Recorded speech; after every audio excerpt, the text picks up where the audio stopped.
Cada etiqueta de advertencia, cada regla de seguridad es una lápida para alguien que lo intentó primero. Las 10 personas en este video son la razón por la que esas reglas existen. Esta no es una lista de accidentes. Es un recorrido por el momento exacto en que una mala idea se gradúa en una ley completa de la naturaleza. Por razones legales, esta es una lección de historia, no una lista de tareas pendientes. 1.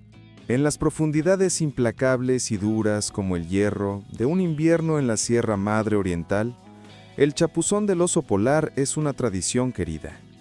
Un brutal ritual de construcción de carácter que consiste en saltar a un agujero cortado en el hielo grueso del río.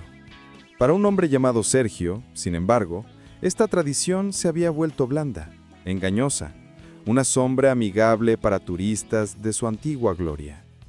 Sergio era un hombre de extremos, un hombre fuerte local que veía la vida como una serie de desafíos que debían enfrentarse con una fuerza teatral abrumadora.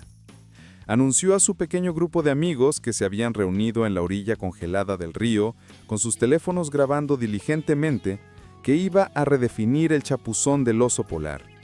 No iba a simplemente bajar al agujero de hielo precortado. Eso era para los tímidos, los sin inspiración. Iba a hacer su propia entrada. Su plan era una sinfonía impresionante de pura y desadulterada soberbia. Iba a tomar impulso desde la orilla del río y romper el hielo del río de 60 centímetros de grosor con su cabeza. En su mente, sería un momento explosivo cinematográfico de impacto, un testimonio de su fuerza superior y voluntad inquebrantable de la que se hablaría durante años. Sus amigos, una mezcla de admiración ruda y preocupación profundamente arraigada, observaron mientras se preparaba. Se desnudó hasta quedarse en traje de baño en el aire bajo cero. El viento gélido no hacía nada para enfriar su ambición ardiente. Hizo una serie de calentamientos teatrales, flexionando músculos, preparándose psicológicamente para su guerra de un solo hombre contra el agua congelada. No era un solo hombre. Era un rompehielos humano, una fuerza de la naturaleza a punto de colisionar con otra. Retrocedió unos buenos 30 metros, pateando el suelo congelado como un toro. Tomó una respiración final del aire cristalino y corrió. Era un borrón de movimiento, sus piernas poderosas agitándose, sus ojos fijos en el punto en el hielo blanco prístino que había elegido para su glorioso impacto con la cabeza por delante. Se lanzó al aire, un arco muscular perfecto de soberbia voladora. Había visualizado romper el hielo en una explosión espectacular de fragmentos congelados, emergiendo del agua con un rugido triunfante. Pero el hielo de río siberiano de 60 centímetros no es un accesorio de Hollywood hecho de vidrio de azúcar. Es una superficie sólida, inflexible y completamente implacable con la integridad estructural del concreto reforzado. El sonido que resonó a través del paisaje invernal, silencioso, no fue un chapoteo espectacular, sino un golpe sordo, enfermizo y profundamente anticlimático, el sonido de su cráneo haciendo contacto directo, de alta velocidad e irreversible, con el hielo. No rompió el hielo lo rompió. Fue noqueado instantáneamente. Su cuerpo se aflojó en el aire antes de deslizarse silenciosa y sin ceremonia hacia el agujero de hielo precortado, a unos metros de distancia, hundiéndose como una piedra en el agua negra y gélida debajo. Los gritos de aliento de sus amigos se convirtieron en silencio horrorizado y confundido.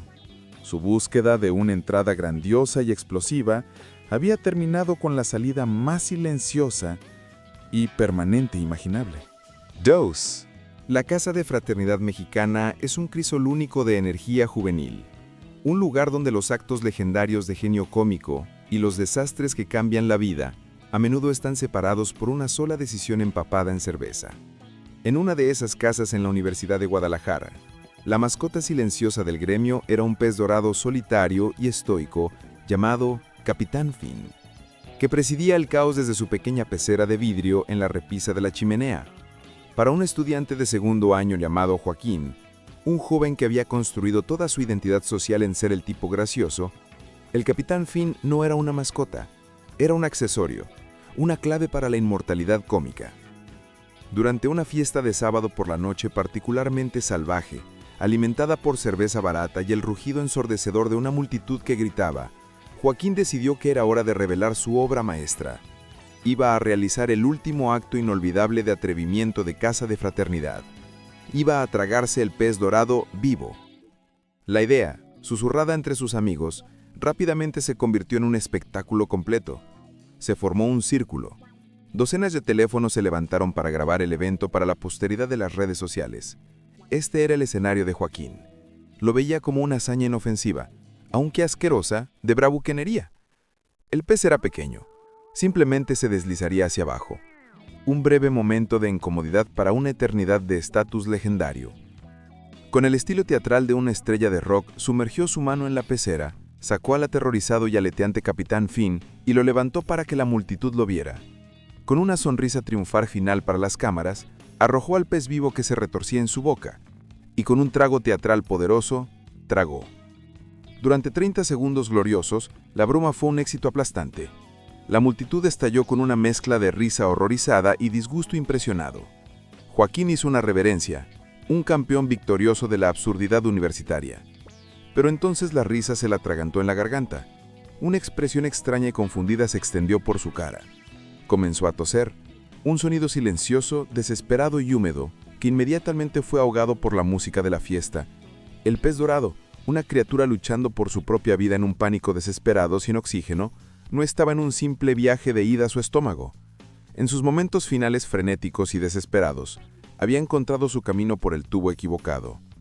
Había sido inhalado, no tragado, y ahora estaba alojado perfectamente en su vía respiratoria. Las pequeñas pero rígidas aletas del pez y las branquias que se abrían que le habían permitido navegar por su mundo acuático, ahora actuaban como púas perfectas e inescapables, creando una obstrucción biológica completa y total. La risa de la multitud desvaneció lentamente cuando comenzaron a darse cuenta de que su tos violenta no era parte del acto. Su cara, una vez enrojecida de victoria, comenzó a volverse un tono azul perturbador y oscuro. La broma, la que se suponía que lo convertiría en una leyenda del campus, se había convertido en una tragedia personal silenciosa, horripilante e increíblemente rápida. Había querido ser la vida de la fiesta, pero en un giro final profundamente irónico, había sido silenciado por la misma cosa que estaba tratando de convertir en un chiste. Trash. La oficina moderna es un ambiente cuidadosamente calibrado de productividad silenciosa. Un lugar donde el mayor peligro suele ser un corte de papel o un correo electrónico pasivo-agresivo de contabilidad. Para un trabajador de oficina llamado Gerardo, sin embargo, la tarde estaba a punto de tomar un giro hacia el reino de la carnicería industrial. Era viernes. Una mera media hora lo separaba de la dulce bendición liberadora del fin de semana, y su tarea final estaba siendo obstruida por una máquina a la que se refería privadamente como el devorador. La trituradora de papel industrial de la oficina, una bestia imponente, diseñada para convertir guías telefónicas enteras en confeti, estaba atascada. Un colega menos ambicioso había intentado triturar una carpeta gruesa de 3 anillos, y los poderosos engranajes de la máquina ahora estaban bloqueados en un estancamiento silencioso de plástico y metal. La luz roja parpadeante de atasco en su panel de control parecía burlarse de Gerardo personalmente. El protocolo oficial de la empresa para tal evento era una pesadilla burocrática que aplastaba el alma. Llamar a mantenimiento, llenar un formulario por triplicado y esperar. Este proceso, Gerardo sabía por experiencia amarga, podría tomar horas, convirtiendo su tarde de viernes en una noche de viernes. No iba a permitir que eso pasara. Era un hombre de acción, un solucionador de problemas.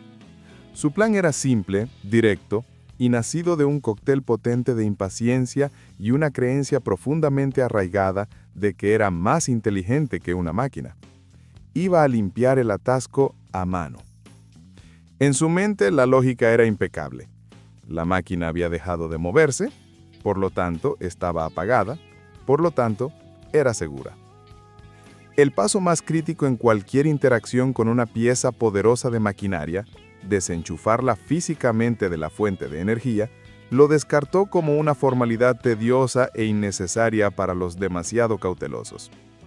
Se asomó a las fauces amenazantes y dentadas de la trituradora, localizó los restos destrozados de la carpeta y con la confianza inmerecida de un experto en desactivación de bombas, metió su mano profundamente en el mecanismo. Agarró el pedazo de plástico retorcido y comenzó a luchar con él, un héroe moderno luchando contra un dragón de plástico. Por un momento pareció que su bravuconería estaba justificada. El plástico se movió y con un tirón triunfal final lo liberó.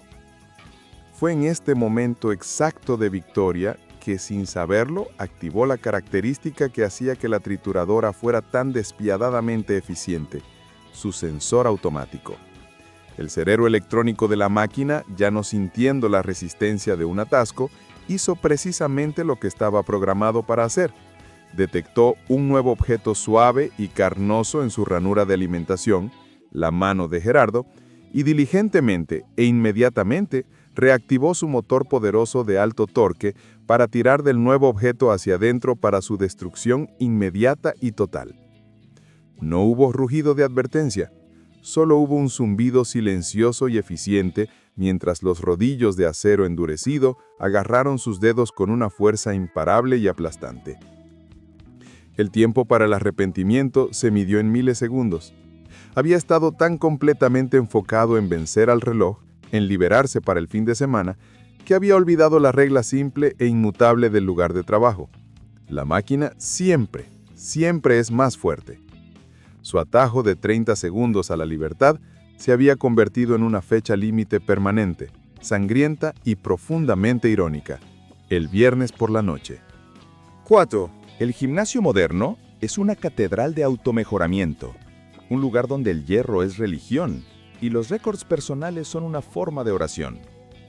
En una de esas catedrales, en la Ciudad de México, un hombre llamado Carlos era el más ferviente y el más odioso de todos los discípulos. Carlos no estaba ahí para el progreso silencioso y metódico, estaba ahí para el espectáculo. Era un pavo real en shorts de compresión. Sus entrenamientos una actuación teatral de gruñidos fuertes y guturales, poses dramáticas flexionando frente al espejo y el clangor percusivo que llamaba la atención de las pesas golpeadas.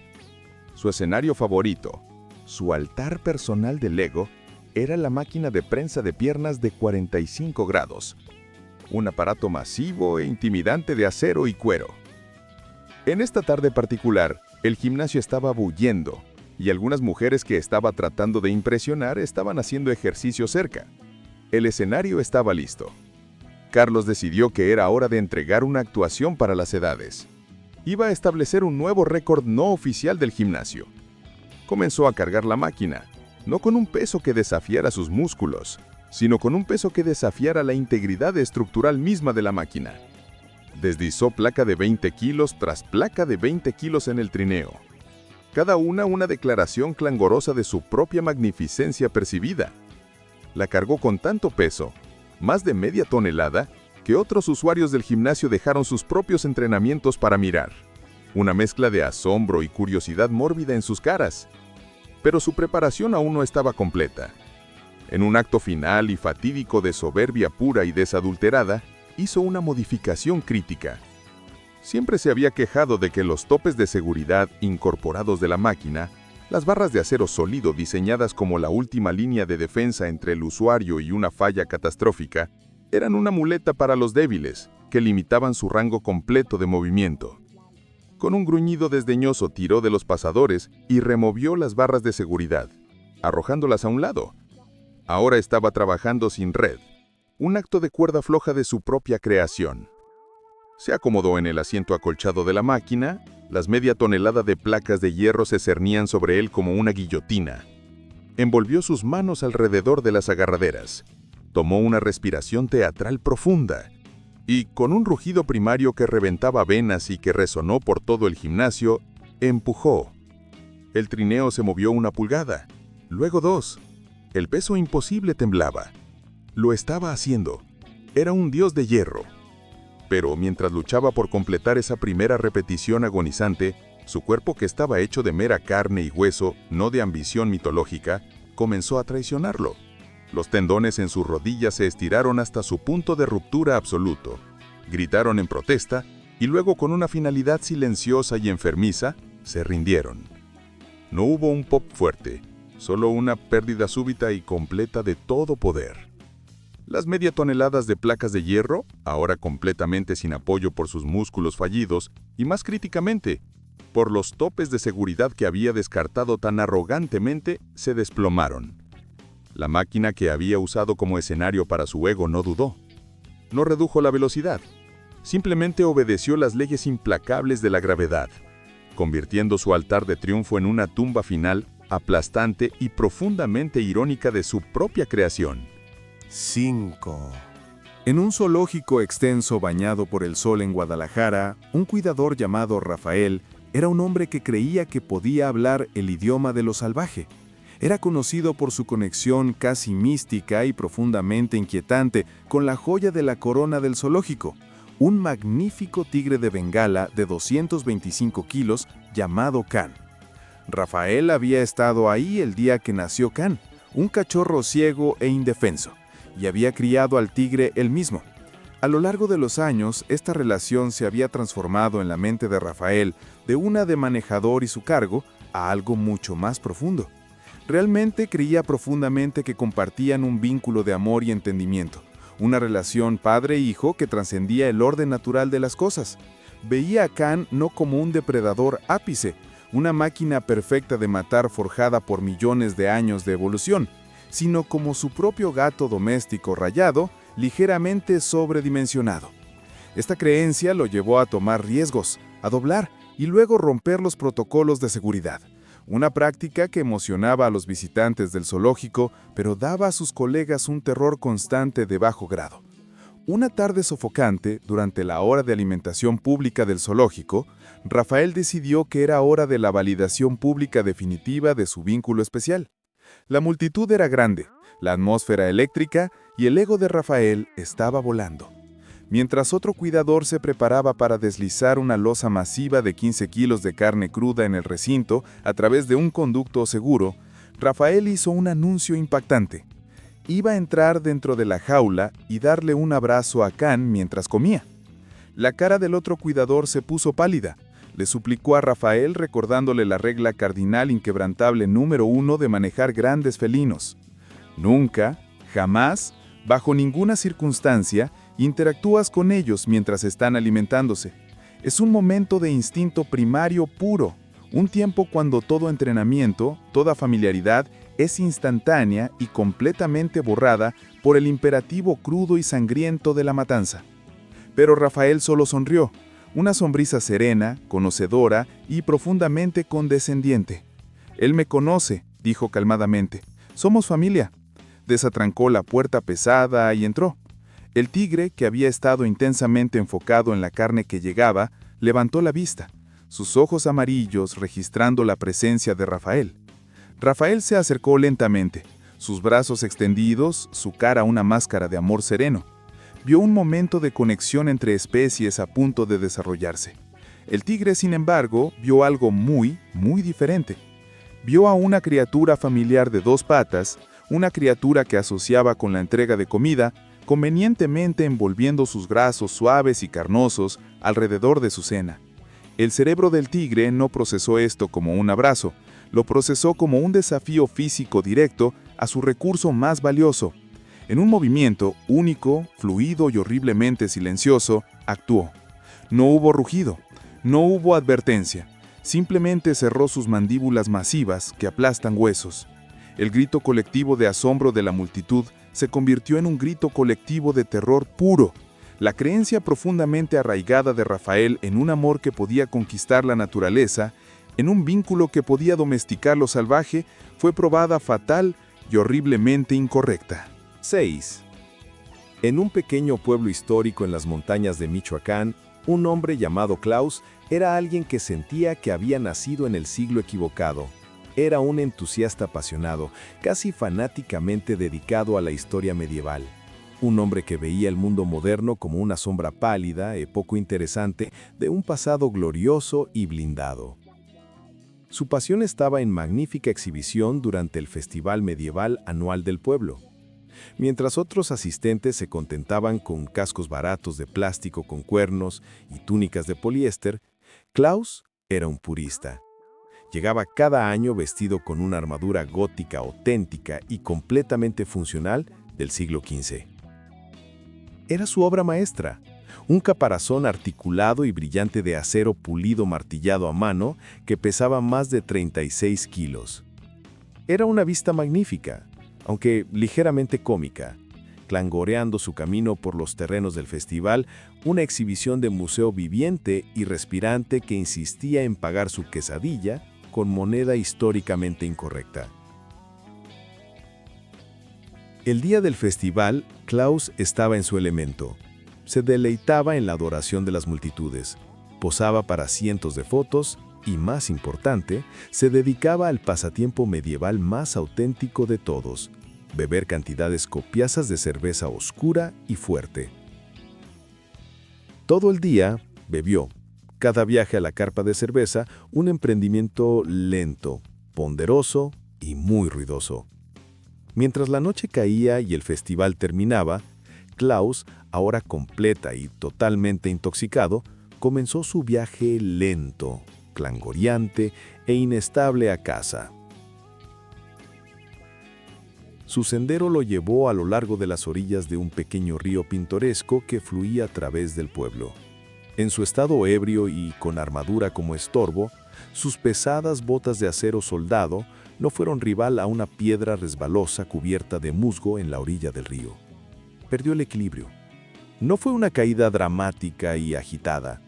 Fue una inclinación lenta, majestuosa y completamente irreversible, como una estatua siendo empujada suavemente de su pedestal. Se volcó de cara hacia el río. El agua tenía apenas 60 centímetros de profundidad, una profundidad en la que un niño pequeño podría fácilmente pararse. Pero Klaus no era un niño pequeño, era un hombre encerrado en 36 kilos de acero medieval implacable. El inmenso peso de arriba pesado de la armadura, particularmente la pechera pesada y el casco que restringía la visión, lo clavó instantánea e inamoviblemente boca abajo en el lecho fangoso del río. Era una tortuga volteada sobre su espalda, completa y absolutamente indefensa. Luchó, pero sus golpes ebrios y descoordinados fueron inútiles contra el peso aplastante e indiferente. El agua poco profunda y aparentemente inofensiva llenó su casco, silenciando sus gritos ahogados y de pánico. El magnífico traje de armadura que había usado con tanto orgullo, el símbolo mismo de su pasión por una era más heroica, se había convertido en su propia tumba medieval. 7. Marco y el gran escape. En las profundidades de las paredes laberínticas y opresivas de una notoria prisión mexicana en Jalisco, un hombre llamado Marco era un conocedor de la esperanza. No era un cínico endurecido, era un artista, y su forma de arte elegida era el escape meticulosamente planeado e imposiblemente audaz. Veía las torres de concreto imponentes y las cercas amenazantes de alambre de púas no como el final de su historia, sino como el capítulo de apertura de una leyenda. Su plan era una sinfonía impresionante de paciencia, ingenio y un completo y total desprecio por la ciencia aeronáutica. Iba a escapar por aire. Su carroza elegida un ala delta de tamaño completo. Durante el transcurso de un año largo y minucioso, su esposa devota, durante sus visitas conyugales semanales, contrabandió pieza por pieza decimal infinita un ala delta desarmada. Los tubos de aluminio ligero y hueco se disfrazaron como componentes para una pierna protésica. La vasta extensión colorida de tela nylon ripstop se dobló en cuadrados imposiblemente pequeños y se escondió dentro de los fondos falsos de paquetes de cuidado. Los cables de acero y pernos se ocultaron dentro de panes de pan ahuecados y barras de jabón. En el rincón polvoriento y olvidado del taller de la prisión, Marco, un hombre de genio mecánico sorprendente, lenta y secretamente comenzó a ensamblar su pájaro de libertad. Era una obra maestra de ingeniería clandestina. Finalmente, después de un año de trabajo silencioso y paciente, estaba completo. Un ángel hermoso y de apariencia frágil de escape, escondido en un conducto de ventilación en desuso sobre la lavandería de la prisión. Todo lo que necesitaba ahora era el escenario perfecto para su debut. Estudió los patrones del clima, esperando un día con un viento fuerte y constante que soplara lejos de la prisión, un viento que sería el motor de su liberación. El día finalmente llegó. Durante el alboroto caótico de un cambio de turno del mediodía, hizo su movimiento. Recuperó su ala delta, se dirigió al techo plano y cocido por el sol del bloque de celdas principal y se paró ahí por un momento, una figura triunfante y casi mítica silueteada contra el vasto cielo azul. Debajo de él yacía la prisión, un símbolo gris de concreto de su cautiverio. Ante él yacía el aire abierto, la promesa infinita e intoxicante de una nueva vida. El plan había sido ejecutado a la perfección. Solo había un detalle pequeño, único y catastróficamente pasado por alto en su magnum opus de un año. Marco nunca, ni una sola vez, en toda su vida, había realmente volado un ala delta antes. Había estudiado diagramas, había visto videos granulosos. En su mente, la física era simple. Corres, saltas, el viento te acuna y vuelas como un águila. Se ató al arnés, su corazón martillando con un cóctel de terror y éxtasis puro sin cortar. Agarró la barra de control, echó un vistazo final a la prisión que estaba a punto de dejar atrás para siempre, y con un grito desafiante y triunfante, corrió hacia el borde del techo y saltó al vacío. El viento, como se predijo, capturó el mazo alado de 6 metros de ala delta, pero no lo levantó en un ascenso suave y gracioso. La ráfaga poderosa e impredecible arremolinándose alrededor de la arquitectura de la prisión, agarró el planeador como el juguete de un niño en un huracán, e instantáneamente lo volteó, de arriba a abajo, y convirtió en un desastre incontrolable y aleteante. No tenía idea de cómo corregir, de cómo dirigir, de cómo contrarrestar las fuerzas violentas y malévolas que acababa de desatar. Ya no era un piloto, era una muñeca de trapo, un pasajero en un viaje caótico y fuera de control hacia el olvido. En lugar de volar hacia la libertad, el viento lo golpeó con increíble fuerza que rompe huesos, directamente vuelto hacia la misma prisión de la que estaba tratando de escapar. Su gran viaje hacia la libertad terminó abruptamente, un desastre enredado y roto en los cables de alto voltaje de la cerca perimetral de la misma prisión. Un final, impactante y profundamente irónico a su gran escape meticulosamente planeado, pero trágicamente subensayado. 8. En los campos ondulantes y verdes exuberantes del campo de Jalisco, una mujer llamada Elena no era solo una dueña de caballos, era, en su propia mente, una susurradora de caballos, una Dr. Dolittle del mundo ecuestre. Era una entusiasta apasionada y tal vez demasiado imaginativa de los caballos, que estaba convencida de que había forjado un vínculo telepático, casi místico, con su caballo semental premio, un masivo caballo Shire de 545 kilos llamado Goliath. Elena también era una entrenadora aspirante de animales, con un estilo para lo dramático, y estaba determinada a enseñar a Goliath un truco que mostraría su conexión única y los haría a ambos famosos en la comunidad local. Su truco elegido: hacerse el muerto. Durante meses había trabajado con el gigante masivo, gentil y algo desconcertado, usando un sistema complejo de señales verbales, señales de mano y un suministro aparentemente infinito de zanahorias para hacer que se acostara a la orden. Veía esto no como un simple truco, sino como la expresión definitiva de la profunda confianza y amor que existía entre ellos. Su visión grandiosa era una fotografía artística dramática que capturaría este vínculo para la eternidad. Se acostaría en un campo pintoresco de flores silvestres, daría la orden y su magnífico y poderoso caballo se acostaría suave, graciosa y amorosamente junto a ella. un retrato perfecto y armonioso de amistad y entendimiento entre especies. El día de la sesión de fotos llegó. El sol mexicano era perfecto. Las flores silvestres estaban en plena y gloriosa floración. Instaló su cámara cara en un trípode, programó el temporizador y tomó su lugar. Este era su momento. Se acostó en el pasto alto y suave, una sonrisa serena y confiada en su cara, la imagen misma de una mujer en armonía con la naturaleza. Miró a los ojos grandes y plácidos de Goliat y le dio la serie de señales con las que tan diligentemente lo había entrenado. Lo que Helena había fallado catastróficamente en enseñar a Goliat en su celo artístico y antropomórfico era la diferencia crítica entre el concepto humano de acostarse suavemente y el método biomecánico natural y asistido por gravedad de un caballo de hacerlo. Un animal de 545 kilos no se baja suave y cuidadosamente al suelo como una persona. Se colapsa. Obedientemente y sin un momento de vacilación, Goliat siguió su entrenamiento al pie de la letra.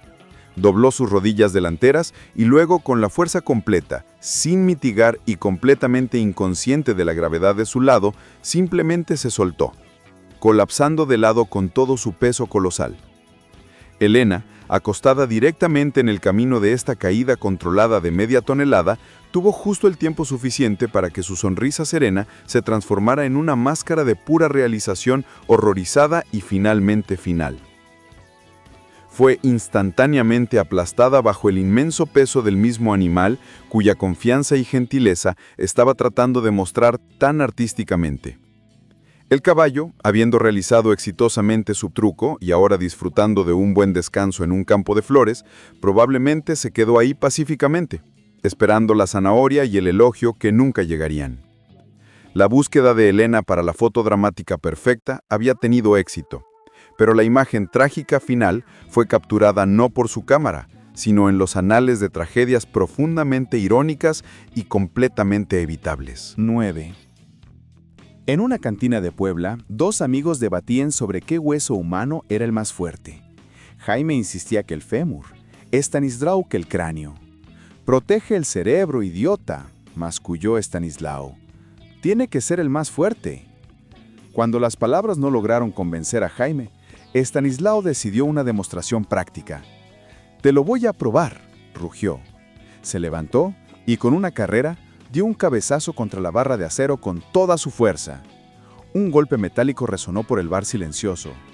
«¿Ves? Apenas un rasguño», gritó con sangre corriendo por su frente. Insatisfecho, decidió repetir el experimento. Segundo golpe, tercero, cuarto. Con cada impacto brutal, se ponía más mareado, pero su convicción crecía. En el quinto impacto, el experimento llegó a su final. Se desplomó como un títere sin cuerdas. Había probado de la manera más irónica que el cráneo humano no es más fuerte que una barra de acero, perdiendo la vida que su cráneo intentaba proteger. 10. En las colinas de Michoacán, Celina era una activista apasionada de derechos animales que odiaba la industria peletera con furia ardiente. Cansada de protestas pacíficas, decidió una acción directa: liberar miles de bisones de una granja remota. Su plan era simple: entrar de noche y abrir todas las jaulas. Visualizó una escena gloriosa de animales agradecidos corriendo hacia la libertad. Después de semanas de reconocimiento, ejecutó su misión. Pasó la cerca y comenzó a romper cerraduras con cortapernos pesados. Los bisones, pequeños carnívoros parecidos a comadrejas, comenzaron a salir. Celina esperaba que fueran tímidos y agradecidos. Había fallado en considerar dos hechos fatales. Estos animales criados en cautiverio eran semidomesticados, sin miedo a humanos y altamente agresivos por sus condiciones estresantes.